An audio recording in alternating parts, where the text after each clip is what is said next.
7년 전 봄, 삼성이 아주 이상한 결정을 내렸습니다. 세계 최초로 접히는 폰을 팔겠다고 전 세계에 발표해놓고 팔기로 한 날을 딱 사흘 앞두고 출시를 스스로 멈춰 세운 겁니다. 출시도 하기 전에 기자들 손에 먼저 쥐어진 리뷰용 폰들이 며칠을 못 넘기고 화면이 죽어나갔거든요. 무려 200만 원짜리 최신 폰이 접었다 폈다 몇 번 했더니 엉망진창이 된 겁니다. 결국 삼성은 제품 안내 페이지에 이런 문구를 적어놨어요. 화면 중앙의 주름은 화면 특성상 자연스러운 현상입니다. 자국이 보여도 불량이 아니라 원래 그런 거다. 회사가 스스로 그렇게 적은 겁니다. 그런데 지난달 삼성의 갤럭시 폴드 AC 처음 공개된 런던의 행사장에서 정반대의 장면이 펼쳐졌습니다. 한 기자가 갤럭시 폴드 8의 화면을 3시간 동안 손끝으로 눌러가며 주름을 찾다가 결국 실패한 사실이 밝혀진 겁니다. 며칠을 못 가 망가지던 화면이 이제는 일부러 망가뜨리려고 해도 끄떡없는 화면이 된 겁니다. 도대체 지난 7년 동안 무슨 일이 있었던 걸까요? 그동안 삼성이 한 일은 우리가 짐작하는 그게 아닙니다. 유리를 더 두껍게 만든 것도 더 얇게 만든 것도 아니었거든요. 오늘 그 7년의 이야기를 처음부터 끝까지 풀어드리겠습니다. 그 기자가 손끝으로 눌러본 자리, 거기가 이 폰의 전부입니다. 활짝 펼쳤을 때 두께가 4.1mm입니다. 신용카드 3장을 포개놓은 정도예요. 그 4.1mm 안에 화면과 배터리와 카메라와 통신 부품이 전부 들어가 있습니다. 가장 큰 모델인 폴드8 울트라가 그렇고 무게는 215g, 기본형인 폴드8은 201g으로 역대 갤럭시 폴드 시리즈를 통틀어 가장 가볍습니다. 숫자만 보면 그냥 얇고 가벼운 폰이죠. 그런데 이 물건을 처음 손에 쥔 사람들이 하는 행동은 신기할 만큼 똑같습니다. 두께를 재보지도 않고 무게를 가늠해 보지도 않아요. 일단 펼칩니다. 그리고 화면 한가운데를 들여다봅니다. 형광등에 비스듬히 기울여 보고 손끝으로 슬쩍 문질러 봅니다. 접히는 자리, 그 한 줄을 확인하는 겁니다. 매장 시연대 앞에서도 똑같은 장면이 하루 종일 반복됩니다. 사람들이 궁금해하는 건 이 폰이 얼마나 얇은가가 아니라 접었던 티가 나느냐거든요. 이 물건에 값어치가 걸려있는 곳이 거기입니다. 접는 것 자체는 어려운 일이 아닙니다. 종이도 접히고 옷도 접히고 지갑도 접힙니다. 어려운 건 접었던 자리에 자국을 남기지 않는 겁니다.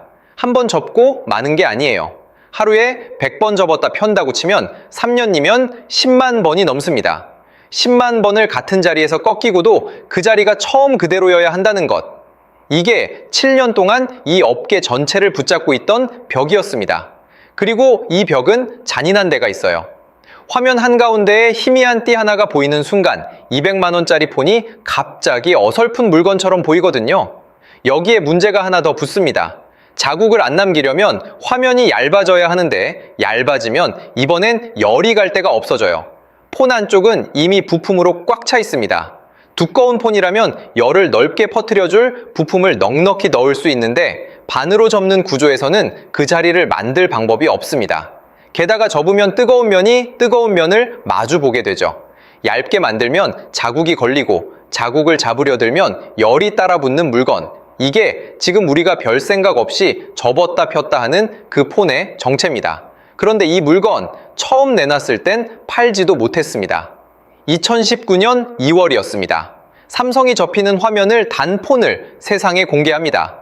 미국 출시일은 4월 26일로 잡혔고요. 그런데 출시를 사흘 앞둔 4월 23일 회사가 스스로 출시를 잠정 연기한다고 발표합니다. 광고는 이미 나가고 있었고 물건은 이미 배에 실려 있었을 겁니다.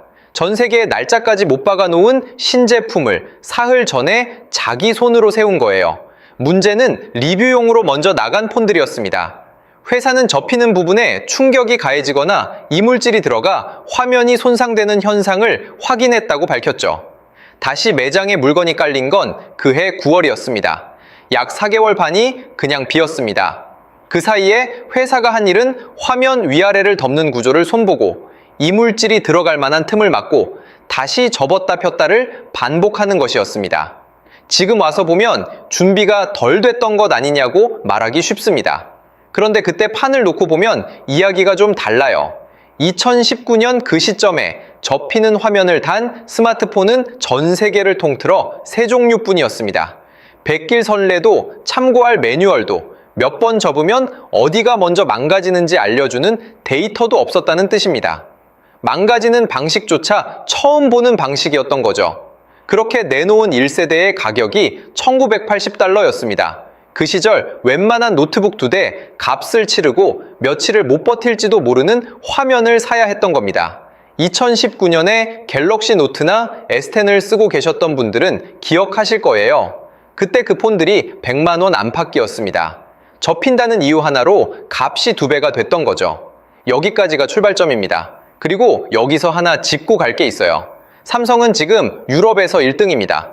시장조사업체 옴디아 기준으로 2025년 연간 러시아를 뺀 유럽 시장에서 삼성이 35%, 애플이 27%예요. 아이폰의 안방이나 다름없는 그 유럽에서 8%포인트 차이로 앞서 있는 겁니다. 자, 그럼 그 1등을 만들어준 물건이 뭘까요? 4.1mm짜리 접히는 폰일까요? 아닙니다. 지난해 유럽에서 가장 많이 팔린 갤럭시는 60만 원대 보급형인 A56이었습니다. 접히지도 않고 발표 무대에 배우가 올라올 일도 없고 외신 기자가 3시간씩 화면을 눌러볼 일도 없는 폰이죠.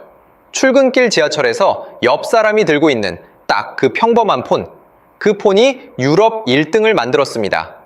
좀 이상하지 않으세요? 회사를 먹여 살리는 건 60만 원짜리 보급형인데 7년 동안 돈과 사람을 갈아 넣은 쪽은 시작부터 팔지도 못했던 접는 폰입니다. 이 회사가 파는 폰의 절대 다수는 지금도 접히지 않습니다. 접는 폰을 아예 안 만들었어도 유럽 1등 자리는 그대로였을 거라는 얘기예요. 잘 팔리는 물건은 따로 있고 7년을 쏟아부은 물건은 따로 있었던 겁니다. 그렇다면 도대체 왜 돈이 되지도 않는 그 물건에 7년을 매달렸을까요? 그 답은 이 물건이 얼마나 어려운 물건이었는지를 알아야 보입니다. 얇게 만들면 접힙니다. 그런데 얇게 만들면 자국이 남습니다. 말장난처럼 들리는 이 한 줄이 7년 동안 아무도 못 푼 모순이었습니다.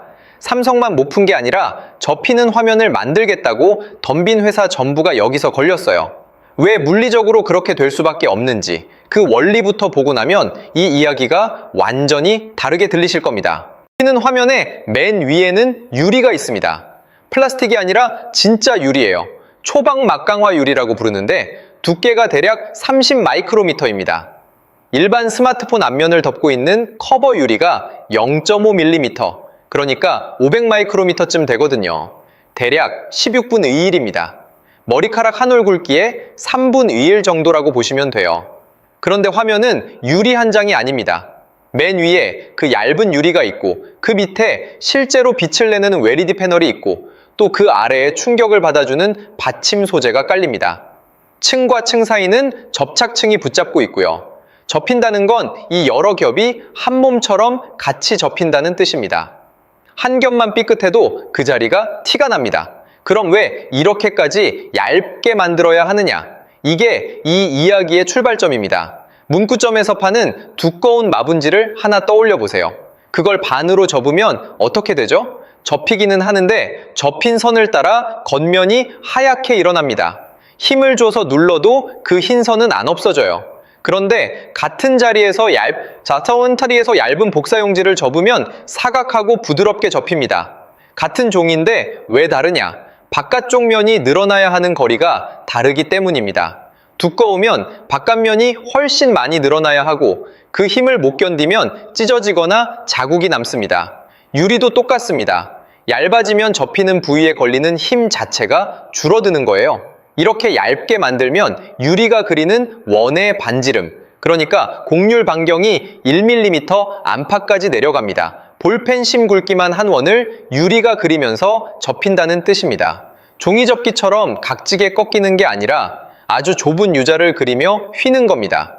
말로만 들으면 안 믿기는 이야기죠. 그럼 여기서 당연한 질문이 나옵니다. 아무리 얇아도 유리는 유리인데 왜 안 깨지느냐? 얇게 만든 다음에 한 번 더 손을 대기 때문입니다. 넓은 유리를 폰 크기로 자르고 열이나 화학 공법으로 표면을 다시 단단하게 만드는 강화 처리를 거칩니다. 옛날 엿을 떠올려 보시면 이해가 빠릅니다. 굵은 엿가락은 힘을 주면 툭 부러지죠. 그런데 가늘게 뽑아놓은 엿은 오히려 휘어집니다. 얇게 뽑아서 잘 휘게 만들어 놓고 거기에 담금질까지 한번 더 한 셈이에요. 그리고 화면이 안쪽으로 접히는 방식이 밖으로 접히는 방식보다 내구성의 유리에서 이 안으로 접는 형태가 자리를 잡았습니다. 자, 여기까지는 다 됩니다. 그런데 바로 여기서 아무도 못 푼 모순이 나옵니다. 유리를 얇게 만들면 잘 접힙니다. 대신 접힌 자국이 남습니다. 그렇다고 두껍게 만들면요? 자국은 덜 보이는데 이번엔 접히지를 않습니다. 이쪽을 누르면 저쪽이 올라오는 시소입니다. 이게 설계를 잘못해서 생긴 문제였다면 7년이나 걸리지 않았을 겁니다. 재료의 성질 자체에서 나오는 거라서 더 좋은 유리를 구해온다고 풀리는 문제가 아니었어요. 얇게 가든 두껍게 가든 어느 한쪽은 반드시 포기해야 했던 겁니다. 그런데 왜 자국이 한번 생기면 영영 안 없어지는 걸까요? 매일 밤 같은 사람이 같은 자리에 눕는 침대 매트리스를 생각해 보세요. 하루 이틀은 아침에 일어나면 원래대로 돌아옵니다. 한두 달도 괜찮아요. 그런데 몇 년이 지나면 그 자리만 움푹 꺼져서 안 돌아옵니다. 매트리스가 갑자기 약해진 게 아니라 같은 자리에 같은 힘이 수만 번 쌓인 겁니다. 접히는 화면도 똑같습니다. 문제는 접는 순간이 아니라 반복이에요. 유리 밑을 받치고 있는 무른 소재들이 반복해서 눌리면 영구 변형이 남고 그 미세하게 꺼진 골이 빛을 반사해서 우리 눈에 가느다란 띠로 보입니다. 우리가 주름이라고 부르는 게 사실은 그 그림자입니다. 그리고 문제가 하나 더 있습니다. 얇아질수록 열이 빠져나갈 길이 없어진다는 것. 접히는 폰은 부피가 작아서 큼직한 방열 부품을 넣을 자리가 안 나옵니다. 그래서 열을 아주 잘 퍼뜨리는 흑연 시트 같은 얇은 재료에 기댈 수밖에 없어요.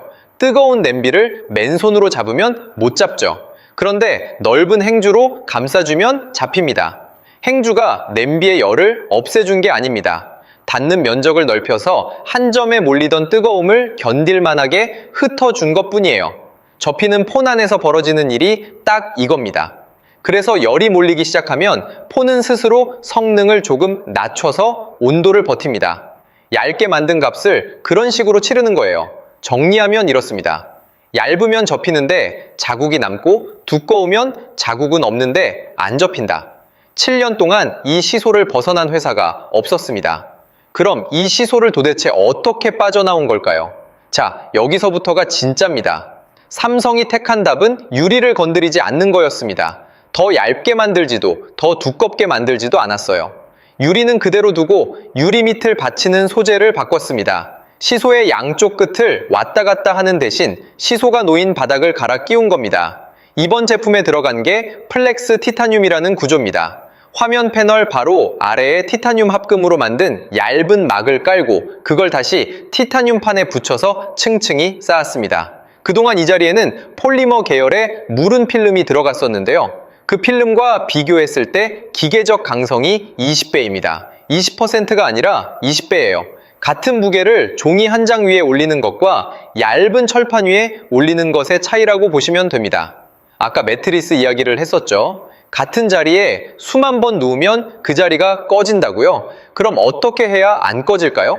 매트리스를 더 푹신하게 만들면 될까요? 아닙니다. 더 빨리 꺼집니다. 밑에 단단한 스프링판을 깔아야 합니다. 누르면 들어갔다가 손을 떼면 원래 높이로 튕겨 올라오는 판. 티타늄이 딱 그 역할입니다. 무게 대비 강도가 높으면서 탄성이 좋아서 눌려도 제자리로 돌아옵니다.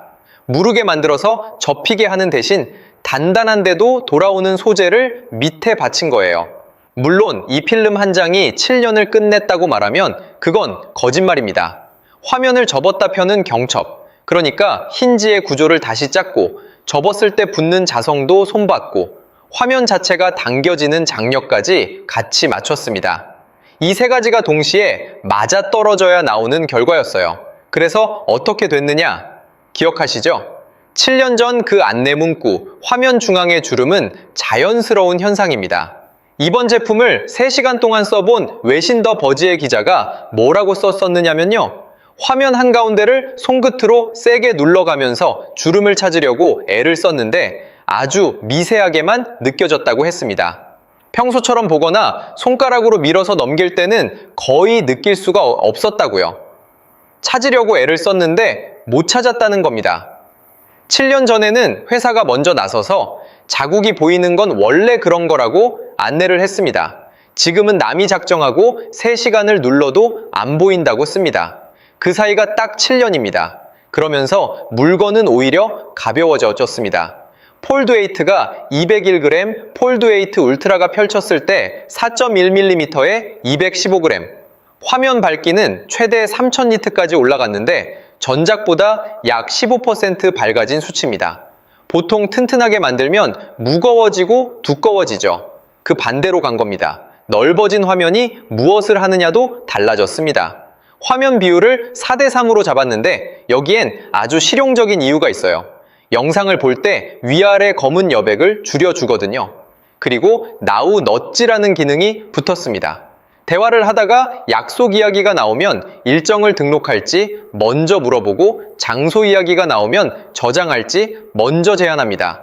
그 알림을 툭 누르면 화면이 좌우로 갈라지면서 다음 작업으로 바로 이어집니다. 시켜야 움직이는 신입사원과 커피를 찾기도 전에 이미 책상에 올려두는 베테랑 비서의 차이라고 보시면 됩니다.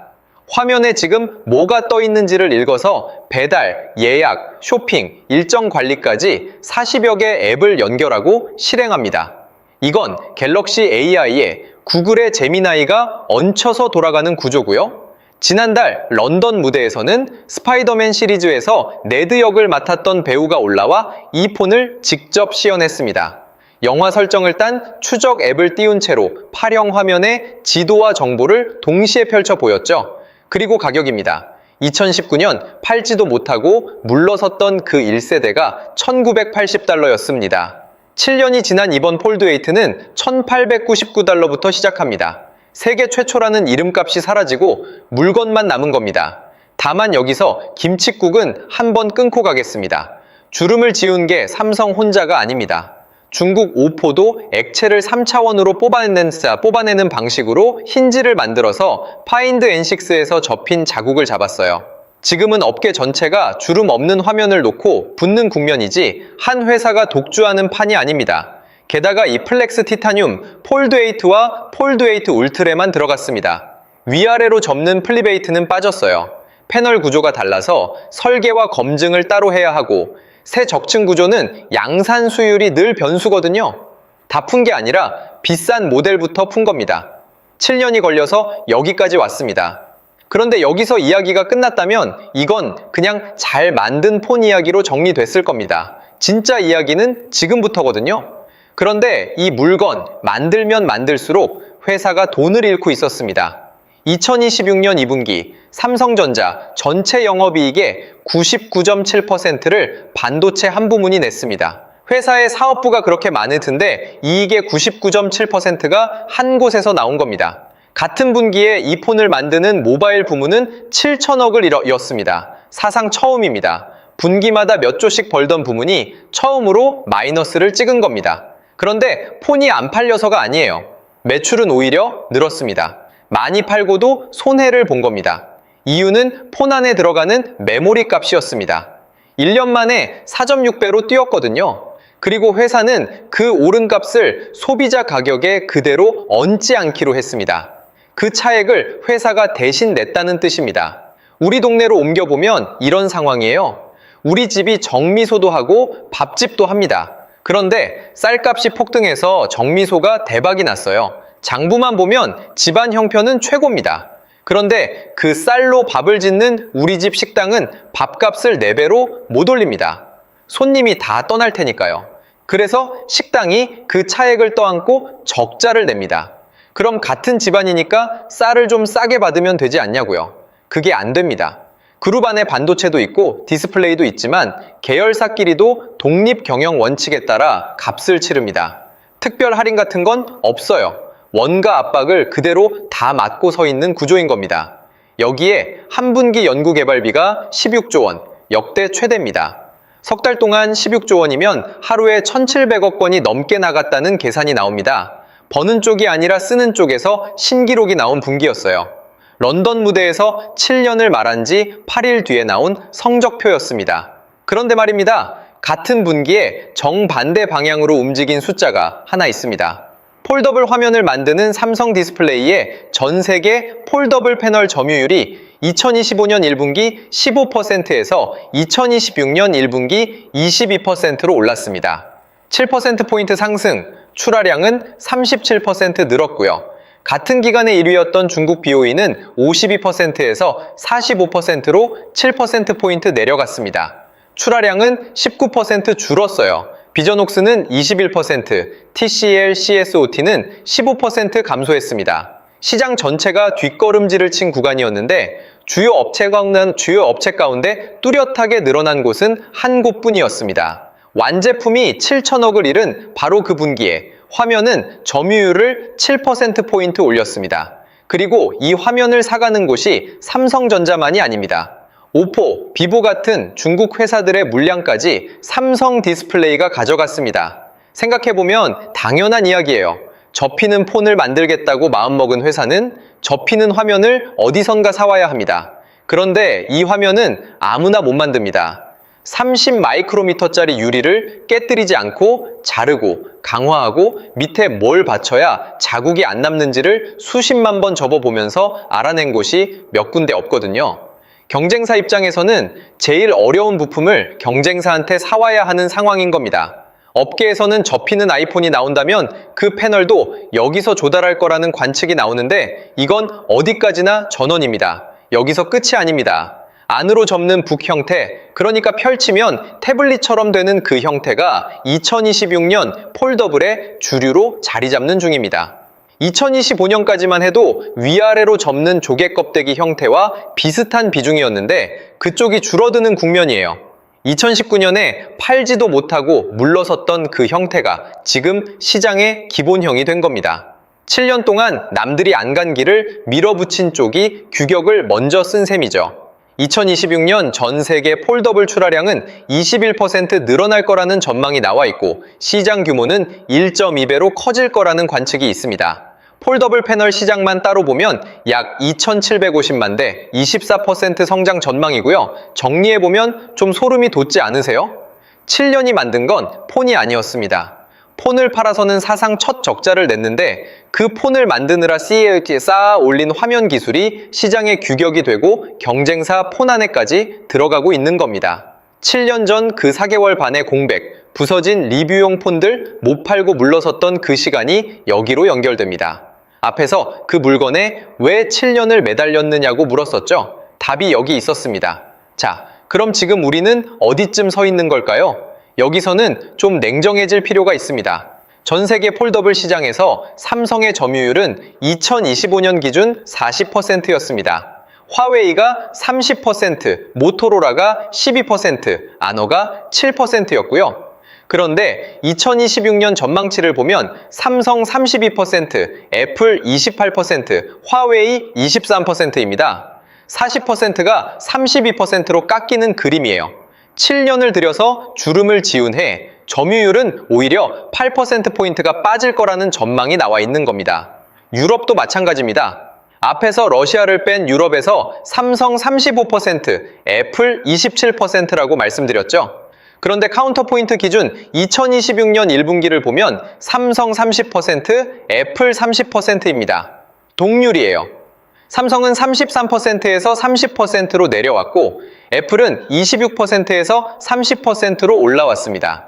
다만 여기엔 갤럭시 S26 출시가 늦어지면서 물량 일부가 2분기로 넘어간 영향도 있습니다. 그걸 감안해도 8%포인트 앞서던 자리가 한 분기 만에 동률이 됐다는 건 가볍게 볼 숫자가 아닙니다. 그리고 애플입니다. 여기서 분명히 하고 갈 게 있어요. 애플은 접히는 아이폰에 대해 공식적으로 발표한 게 아무것도 없습니다. 업계에서 이르면 올 9월 가능성이 거론되고 있을 뿐입니다. 그런데 방금 보신 것처럼 나오지도 않은 제품의 시장은 이미 28%라는 자리를 비워두고 있어요. 이게 이 판의 현실입니다. 다음 벽은 이미 날짜까지 잡혀 있습니다. 2027년 2월 18일 유럽연합이 사용자가 직접 교체할 수 있는 배터리를 의무화합니다. 공구 없이 소비자가 뒷면을 열고 배터리를 갈 수 있어야 한다는 뜻이에요. 그런데 4.1mm의 방수까지 넣은 물건에서 열리는 뒷면을 어떻게 만들까요? 얇게, 튼튼하게, 그런데 열리게, 또 시소입니다. 다만 빠져나갈 길이 하나 있습니다. 800번 충전한 뒤에도 배터리 용량이 80% 넘게 남아있으면 예외를 인정받습니다. 문을 뜯어내는 대신 800번을 여닫아도 안 망가지는 경첩을 다는 쪽을 택하는 겁니다. 접히는 폰을 만드는 회사들이 지금 그 계산을 하고 있어요. 그리고 하나 더 말씀드려야 공평합니다. 지금까지 말씀드린 이 모든 이야기가, 그러니까 7년도, 4.1mm도, 3시간을 눌러본 기자도, 7천억도 전부 삼성 스마트폰 판매량의 4에서 5%에서 벌어지는 일입니다. 업계 추산치이긴 합니다만 아주 작은 조각이에요. 회사를 먹여 살리는 건 여전히 60만 원짜리 보급형입니다. 자, 이제 처음으로 돌아가 볼까요? 2019년 4월 그 회사가 제품 안내 페이지에 이렇게 적었습니다. 화면 중앙의 주름은 화면 특성상 자연스러운 현상입니다. 그때는 그게 사실이었습니다. 얇게 만들면 접히는 대신 자국이 남는 게 그 시절 기술의 한계였고 회사도 그렇게 안내할 수밖에 없었어요. 7년이 걸려서 그 문장이 더 이상 사실이 아니게 됐습니다. 기술이 앞으로 나간다는 게 대개 이런 모양입니다. 어느 날 갑자기 마법 같은 게 나오는 게 아니라 어쩔 수 없다고 적어둔 문장 하나를 몇 년에 걸쳐 지워나가는 일이에요. 대단하다는 말은 굳이 안 붙이겠습니다. 남는 건 3가지뿐입니다. 3시간을 눌러보고도 못 찾았다는 외신 기자, 15%에서 22%로 오른 화면 점유율, 그리고 경쟁사도 그 화면을 사간다는 사실. 그럼 이게 우리랑 무슨 상관이냐? 아까 말씀드렸죠? 회사 이익의 99.7%가 반도체에서 나옵니다. 지금은 반도체가 완제품의 적자를 덮어주고 있어요. 그런데 메모리 값은 꺾입니다. 지금까지 늘 그랬으니까요. 그때 완제품이 스스로 서지 못하면 그 충격은 회사 안에서 끝납니다. 협력사 물량이 줄고 그 공장의 일자리가 흔들리고 여러분 노후 계좌 안에 그 종목이 들어있다면 거기까지 옵니다. 3에서 5%짜리 작은 조각에 7년을 쏟은 게 맞는 판단이었느냐는 질문도 결국 여기서 답이 갈립니다. 접는 폰 이야기가 남의 회사 이야기로만 안 끝나는 이유가 이겁니다. 물론 산업 전망과 개별 회사 주가는 완전히 다른 이야기입니다. 판단은 각자의 몫이고요. 7년을 들여서 문장 하나를 바꿨습니다. 그런데 점유율은 40%에서 32%로 깎일 거라는 전망이 나와 있고 다음 벽은 이미 2027년 2월로 날짜가 잡혀 있습니다. 잘한 건 잘한 거지만 방심하기엔 이릅니다. 그래서 하나 남겨드리고 싶은 게 있어요. 앞으로 삼성 실적 뉴스를 보시면요. 전사 영업이익 말고 DX 부문 숫자를 먼저 찾아보세요.